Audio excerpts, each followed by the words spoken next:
Quant à cette beauté, c'est une véritable réussite. La Citroën DS, la DS française de légende. La DS de Citroën. Présentée en 1955 au Salon de l'Automobile de Paris, cette voiture a fait sensation. Dès le premier jour, 12 000 acheteurs signent un contrat. La DS semble presque irréelle pour l'époque.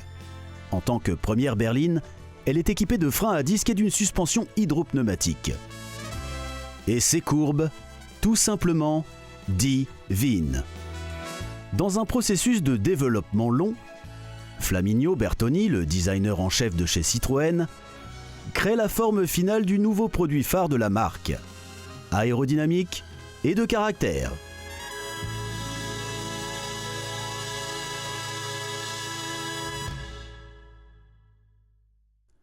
De plus, la DS est aussi avant-gardiste au niveau technique. La suspension hydropneumatique permet à la voiture de flotter au-dessus des dos d'âne et des nids de poules.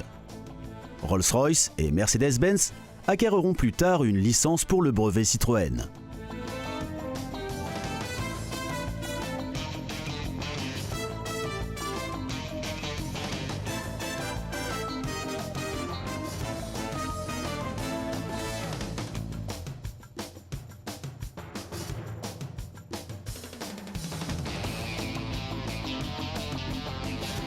En 1968, la DS se refait une beauté.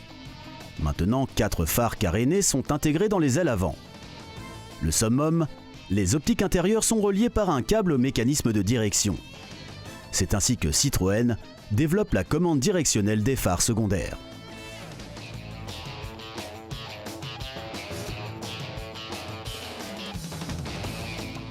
Pendant 30 ans, les Français produisent la DS. Le dernier modèle est la DR23 avec un moteur à injection de carburant. Mais ce moteur ne peut pas cacher le fait que la conduite a toujours été le point faible de la DS. Le 4 cylindres installé dans son prédécesseur, la traction avant, n'a jamais été particulièrement fluide ou maniable.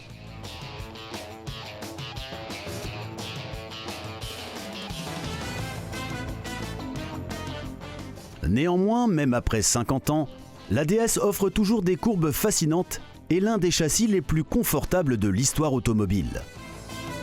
La DS est tout à fait appropriée comme voiture de collection pour la vie quotidienne aujourd'hui. Ceux qui veulent se faciliter les choses choisissent le modèle de base, la ID.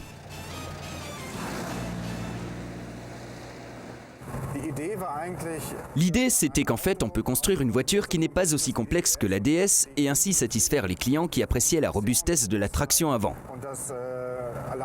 L'idée dispose d'un moteur DS qui fournit environ 65 chevaux. Sa forme aérodynamique lui permet d'atteindre les 160 km/h, ce qui était extraordinaire pour l'époque. Ce qu'elle partage avec la DS, c'est sa suspension hydropneumatique, la direction, ainsi que les vitesses manuelles. C'est-à-dire qu'il y a un système de freinage normal, indépendant, et une transmission automatique avec 4 vitesses de série. D'autres styles de carrosserie apparaissent. En 1958, un break. Et en 1961, le magnifique cabriolet. Ces deux voitures sont des raretés aujourd'hui.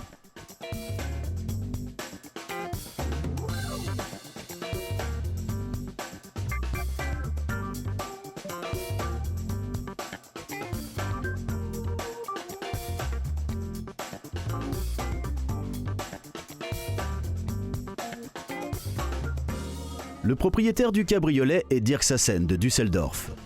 Il y a 30 ans, il a converti son hobby en carrière et il est maintenant l'un des plus grands spécialistes du modèle D.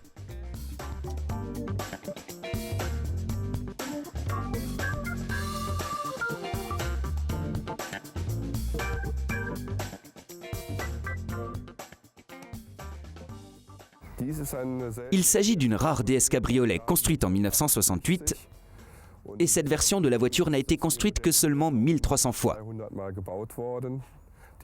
Par conséquent, elle est rare de nos jours. C'est très difficile d'obtenir un cabriolet d'origine.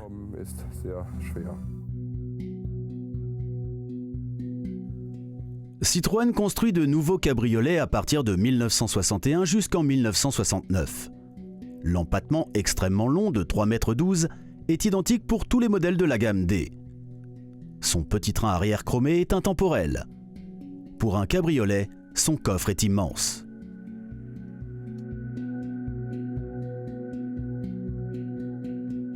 Assis sur une banquette en cuir souple, on peut trouver le rythme de croisière idéal. L'ancien tableau de bord, que l'on retrouve sur les modèles produits jusqu'en 69, porte toujours fièrement la couleur de la carrosserie en tôle.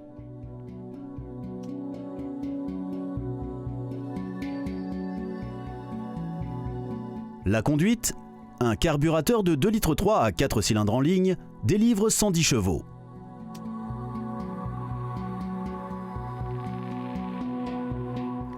Dans les années 60, un break est considéré comme une voiture d'ouvrier.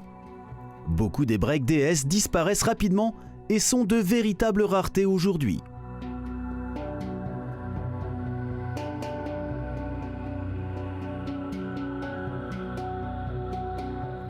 Les barres de toit font partie de l'équipement standard. À l'arrière, le haillon à double ouverture offre plus de 2 mètres d'espace de rangement.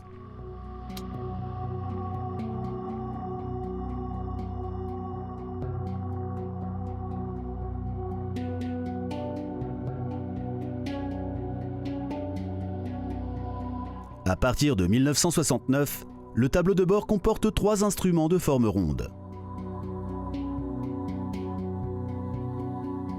Ici aussi, le moteur 2,3 litres essence de 110 chevaux est responsable de la propulsion. Düsseldorf, le classique de chez Citroën, l'atelier de Dirk Sassen, quelques petits conseils de vente. Malheureusement, avec les modèles de la gamme D, l'état du châssis ne peut pas être jugé par l'aspect extérieur.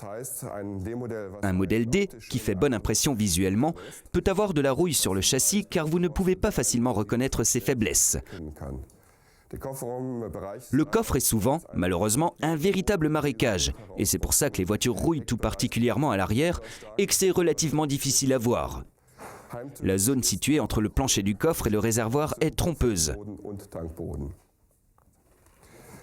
Il y a également le bas de la partie centrale qui n'est pas souvent accessible et les points de fixation du cric sur la partie avant doivent être revivifiés. Vous devez également remplacer le joint du toit de sorte que l'eau ne pénètre pas dans la zone du châssis inférieur. Sous le sol, les points critiques sont le cylindre à ressort et bien sûr les longerons arrière qui sont souvent pourris. À cause des unités hydrauliques, le moteur et la transmission des modèles de la gamme D suent. La partie avant est négligée techniquement sur le plan de la rouille. Une Citroën DS offre de nombreux avantages tels que son côté pratique au quotidien et une grande quantité d'espace. Les points négatifs sont le coût de maintenance élevé, la technologie compliquée du châssis et la rareté des pièces détachées pour cabriolet. Glissez comme sur les rails français. Si vous avez la chance de profiter d'une balade dans une Citroën DS, vous aurez du mal à vous séparer de la DS, une voiture de collection d'avant-garde qui attire encore tous les regards.